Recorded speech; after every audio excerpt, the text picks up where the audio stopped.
ओम प्रकाश धनखड़ जी, अब आप चर्चा में आइए। जो सवाल यहां पर उठाए गए हैं बाकी पैनलिस्ट की तरफ से, क्यों आप लोग अब तक किसानों को कन्विंस करने में नाकाम रहे कि उनके लिए इसमें फायदे की बात क्या है? क्यों उन्हें लग रहा है कि उद्योगपतियों को इससे फायदा होगा?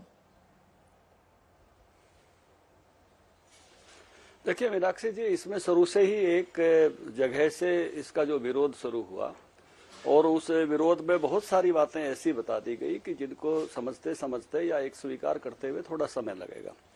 और उस नाते से सारे देश में ऐसा नहीं है, लेकिन एक जगह पर थोड़ा ज्यादा हुआ पंजाब में, उसके साथ साथ हरियाणा के कुछ हमारे जिलों में हुआ और उसके बाद आंदोलन बढ़ा तो बाकी जगह भी बात गई है। मैं नहीं कहता कि बाकी जगह नहीं गई है, लेकिन मेरा ये मानना है, मैं किसान मोर्चा का राष्ट्रीय अध्यक्ष रहा 2 बार, मैं हरियाणा का कृषि मंत्री रहा। बाजार और सरकार दोनों किसान की जरूरत है। जैसे हमारा बासमती जो है वो बाजार में महंगा जाता है, 1500 महंगा जाता है, 1129 महंगा जाता है, लेकिन जब डाउन आता है तो हम उसको भी पीआर के भाव पर एमएसपी पे खरीद लेते हैं।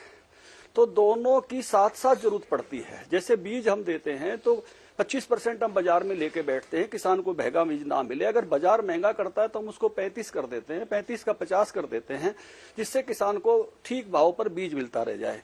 इसी तरह से और भी बहुत सारी जैसी सरकार ने सुविधाएं दी हुई हैं, जैसे पीएसएस स्कीम में दलहन और तिलहन खरीदते हैं, 25% की अनुमति मिलती है, लेकिन सरकार अगर राज्य सरकार चाहे तो 35 और 50 की भी मिल जाती है, जिससे किसानों के भाव ना गिरे। तो इसलिए जब बाजार में भाव अच्छा मिले वो रास्ता भी खुला मिलना चाहिए, और जब रास्ता ना मिले उसको बाजार में तो सरकार की एमएसपी पे खरीद होनी चाहिए। ये बिल्कुल स्वाभाविक बात है। हमने इसको यहाँ सब्जियों पे भी लागू किया। हरियाणा में मैं कृषि मंत्री था तो हम एक भावांतर भरपाई लेकर आए। अगर बाजार में आपको अच्छा भाव मिल जाए तो बहुत अच्छी बात है, नहीं मिले तो जितने में आपका बिक रहा है उसके गैप की हमने यहाँ तैयारी की। तो बाजार भी चाहिए और सरकार भी चाहिए, दोनों का संतुलन चाहिए। धनखड़ जी, अगर किसानों की तरफ से कहा जा रहा है कि एमएसपी को लेकर जो आप लोगों ने आश्वासन दिए, एमएसपी को लेकर जो आप लोगों ने आश्वासन दिए उस पर किसान भरोसा नहीं कर पा रहा। वो ये कह रहा है कि सिर्फ लिखित आश्वासन नहीं चाहिए, आप इसे कानून बनाइए कि अगर ये इंप्लीमेंट नहीं हुआ, जमीन पर फॉलो नहीं हुआ तो उस पर कानूनन सजा का भी प्रावधान होगा। और ये सिर्फ सरकार की तरफ से नहीं, ये प्राइवेट प्लेयर्स के लिए भी इसी तरह से लागू होगा। तो सरकार को इसमें क्या तकलीफ है? मीनाक्षी जी, इसमें आप एक बात समझेंगे व्यवहारिकता की। अभी पंजाब ने इस प्रकार का कानून बनाया है, आपकी जानकारी में है, लेकिन उसमें एक लाइन लिख दी कि जबरन अगर होगा तो सजा होगी। जबरन कौन करेगा?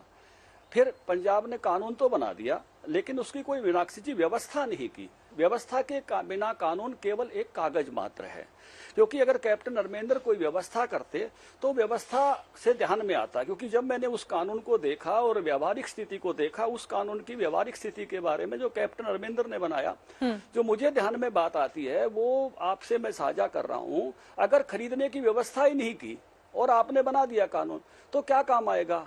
तो इस नाते से जब तक उसका सिस्टम डेवलप नहीं होता, जो कमेटी बनाने की बात मेरे किसान भाई कह रहे हैं, तो उस कमेटी के साथ बैठ के किस प्रकार का इन चीजों का सिस्टम बने,